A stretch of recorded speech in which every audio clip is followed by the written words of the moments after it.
It is very important to us that you as a player can customize your class and your loadout so it fits your playstyle as good as you can. So you can do that. So you can build your class so that you have different team support weapons, and also you can tweak and choose which end of match move you want, and so you can do the punishment that suits you the best. Or the nice one. We have several different versions, but it's important to us that it feels good to deliver it. Yeah. But it also should be, if you're the top player, you should be have your opportunity to feel that they can do this to me, but I'm the top guy. So we're trying to find the right balance. We have not finalized the full list yet, and we're still tweaking and see where we land. So, but there will be plenty of them, and I'm pretty sure you will find one that suits you extra best and feels like your way to punish the others. Normally when you gain XP and level up, you unlock new stuff. Yeah. And that's the most common way to get things, but it's not always the only way. We wanted to take the game experience slightly further than the actual play session. So when you play, you notice today at the end it said you found intel. That's data on a flash drive, or similar. You can then at the end of your play session put that encrypted data on decoding. The decoding takes several hours, but depending on the size of the data, it can take up to 15-20 hours. Then you decode that.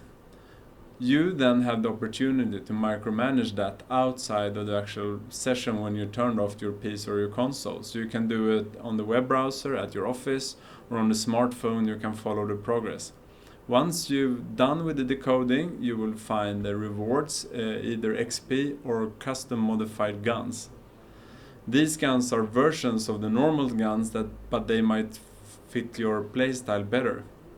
If I get a sniper rifle, I'm not a sniper player. I have the opportunity to gift that gun to a friend so I can give it to them. And that happens in real time between the play sessions. So if you want to gain more cool weapon mods there, you can do that outside of the play session and start new decoding efforts and so on. Well, I only be part of Far Cry, but in Far Cry it's very important to us that we have an opportunity to create our own part of the game that we can playtest and do all on our own here, because then we can iterate, we can polish, and we can get that good speed up and that love that gives good games and good game development. So we're in a very, very good collaboration with the Montreal studio, where they do single player, they set the vision, they set the brand, and etc. And then we take that, interpret that, but still own the full multiplayer experience. So then we can gain the best of both worlds. We can get more people in and more brains in than you can sometimes at one studio, but you can still make each studio achieve their part and feel the proud and the love that does awesome gaming. To achieve this, we of course talk a lot to them. There are phone conferences daily. We have a window up there where we constantly can see what's happening on their floor, and they can see on what's happening on our floor. We call it the window. It's 2 cameras. And then I've been quite a few times to Montreal the last 2 years.